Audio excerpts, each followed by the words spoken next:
presentation is going to focus as specifically as possible on what is the whole agenda of GCC Economic Union with respect to what's happened in the European Union. So to keep things brief and short, let me just tell you how this all began. In 1981, 6 countries in the GCC, primarily Bahrain, Kuwait, Saudi Arabia, Qatar, Oman, and UAE, they came together and formed what is called the Gulf Cooperation Council. This Gulf Cooperation Council essentially was formed as a future where you would have all these countries work together and become more and more integrated in terms of their cooperative initiatives, collaborative initiatives, trade, movement of labor, capital, investments, financial markets, research, innovation, and so on and so forth. So this was the primary idea why this GCC was formed. Also, one of the last but not least criteria of GCC cooperation was to move away from their individual currencies and form one single currency called the Khaliji. So Khaliji was envisioned in 1981. In 2002, that was long after this happened, the GCC economies then pegged themselves to the dollar. So all the GCC currencies of all the 6 economies pegged themselves to the US dollar. The whole idea was by 2010, these economies will move to a single currency called the Khaliji. Now, when you talk about why would they want to create this kind of integration, why would they want to move from all these individual economies to one big economic area, they took the example, obviously, from the European Union, without getting into the controversial issues of Brexit and what's happening now. I'm going sort of back, rewinding time, back to when it was formed and how it has gone in the initial stages, till about Greece came into the picture. So this was when GCC, if you look at the GCC economies individually, they are very small. But if you look at them integrated, if you look at their total income, total population, total foreign exchange reserves, they are a massive block. So there's a big potential there.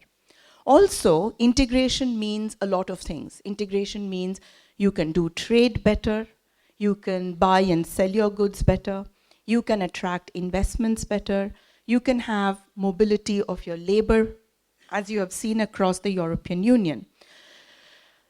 All these reasons had sort of inspired GCC to move into that direction. However, it has taken a long time and progress has been very, very slow.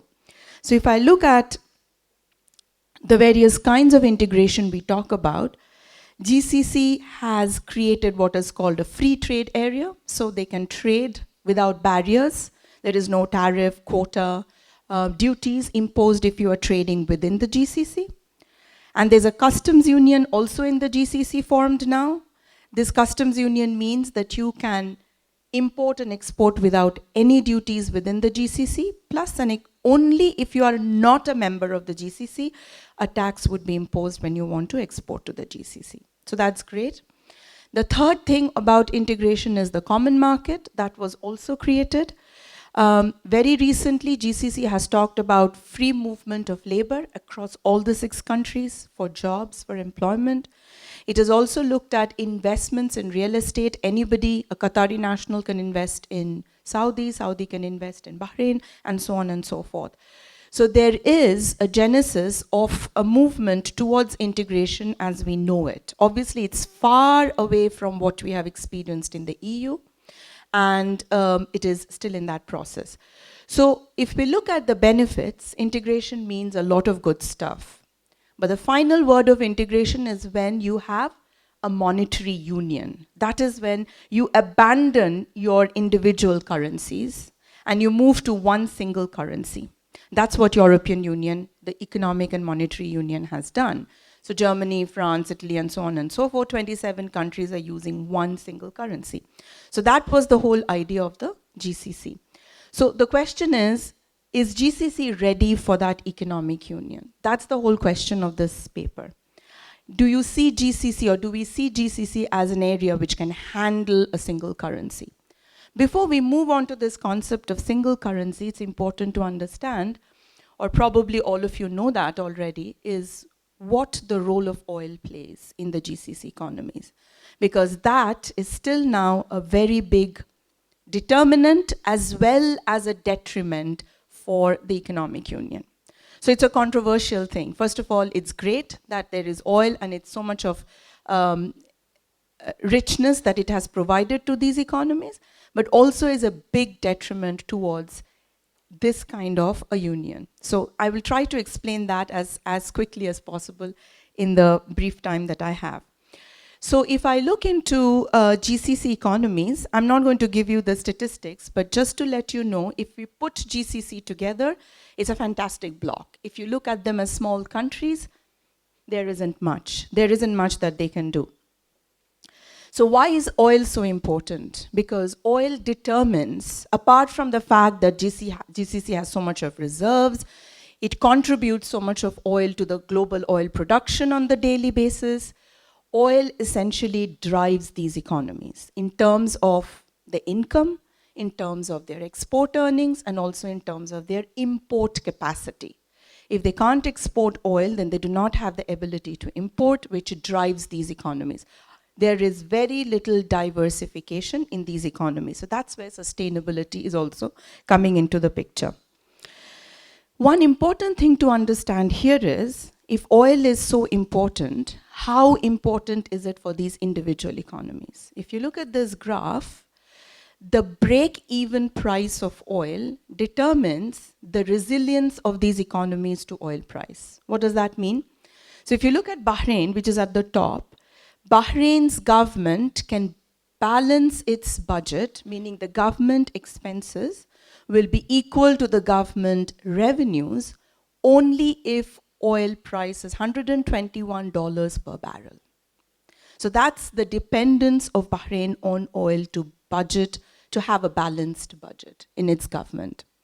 So if you look at the various break-even prices of oil that we have shown, it's Kuwait and Qatar which are most resilient to oil prices, which is around 50 and below for a long time now. But the rest of them, and especially Oman and Bahrain, are very, very exposed to this oil price. So what does that mean? You have a situation where you have little or no diversification. 70 to 80% of your income depends on oil. You are tremendously dependent on it. With oil prices going down, your budget is not balanced. That means your government has a deficit. That deficit eventually will have to be covered. So this is the current situation in which most of these economies are. So what does that mean from an integration perspective? So what I did here was, I will not get into these details. What I did here was I looked into what were the European Union countries doing when they wanted to become a single currency zone. They went through an exercise which was called the convergence criteria. They sat together and they decided if all these economic indicators were moving similarly across these countries over a period of time, then these economies will finally be able to abandon their single currencies and move to one currency. So they carved out a convergence criteria where these economies will be converging. So they looked at all these criteria and put together these criteria. Given the lack of time, I'm only going to highlight two criteria here. That is important for GCC. So I tried to use these criteria and plugged them into the GCC scenario and tried to observe how these GCC economies are behaving for one whole decade. So what has been their behavior in terms of these economic parameters? Are they ready to converge? Are they ready to be aligned so that they can start using one single currency? Surprisingly enough, or probably not surprisingly enough, most of these economic criteria which we used work well for the GCC economies. So they look very similar. Well, it is not surprising because their economic structures are very similar. They are highly dependent on oil. there is little or no diversification except probably UAE. They have very similar cultural backgrounds, socio-economic backgrounds, language, and many, many other things which are similar. Even their labor force population is very similar. They have almost 50% expatriate population, 50% indigenous population. So given these similarities, it is not surprising that the economies are very much moving together.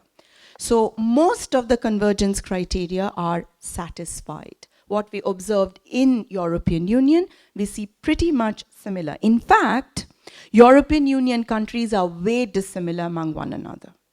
They have different specializations, they have different language, different cultures, different manufacturing specialities, and that is where a lot of trade happens between EU.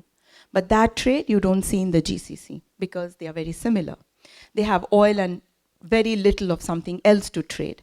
So going back to this, seeing how the economies are moving, there is one area or probably two areas where the GCC economies do not move together. And the signals or the red signals are coming from the deficit to GDP ratio. So what convergence criteria says is your deficit to GDP ratio should be around 3%. Then if these economies can provide that kind of a deficit, which is, what is the deficit? Government spending minus government earnings. So if the deficit is 3% of GDP for all the economies, yes, they are converging. They can look into a monetary union. So if you look at this is where the red signals are coming for a GCC union. Because in this period of low oil price, most of these economies are not able to balance their budgets.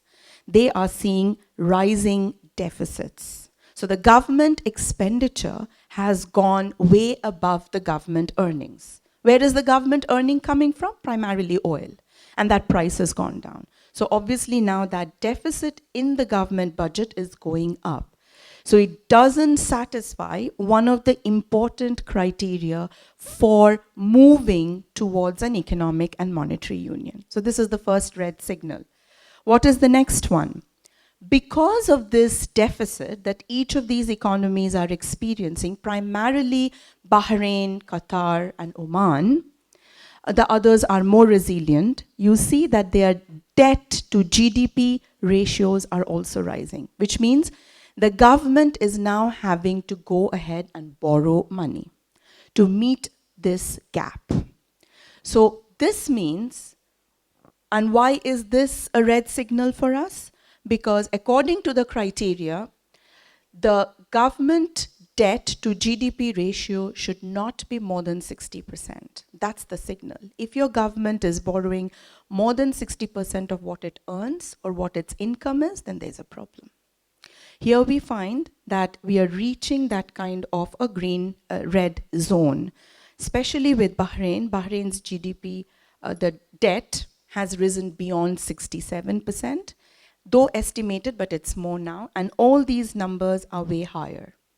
So this tells us, in conclusion to what we have been trying to explore in this paper, I conclude that GCC economies are similar, they are moving together, but when it comes to low oil prices, these economies do not converge. They are not ready for an economic and monetary union. They should not abandon their currencies and move to a single currency. The reason being that their dependence on oil is so high that any shock to these economies from oil prices makes their deficits go high, and they're in different levels. All these economies are not similar when it comes to their deficits, surprisingly, because of the break-even price of oil. The oil price break-even is so different among the economies that they behave very differently when it comes to low oil prices. And because of this difference, their debt to GDP, their government debt is also very high for some of these countries. So they are not converging, they are diverging. If you look into this, sorry, page up. they are diverging. So there is no convergence as we can see. So in conclusion, the conclusion from this kind of an analysis shows very simple analysis, but it shows two important results. One is that the GCC economies surprisingly do not behave similarly in periods of low oil price. They are not sustainable in terms of their economic growth. And number two, they have to be able to diversify enough to move away from their economic dependence on oil to be able to move together to a convergence, to be able to create a monetary union. If they are going to remain so similar, they will not be able to absorb shocks of oil prices into the system, they will not be able to grow sustainably, and obviously they will not be able to create the integration. So in conclusion, long-term diversification strategies and lower dependability on oil is extremely important, and sustainability of the EMU may be threatened in the short run. So if there's any movement towards a single currency in the short run, it will be threatened. Thank you.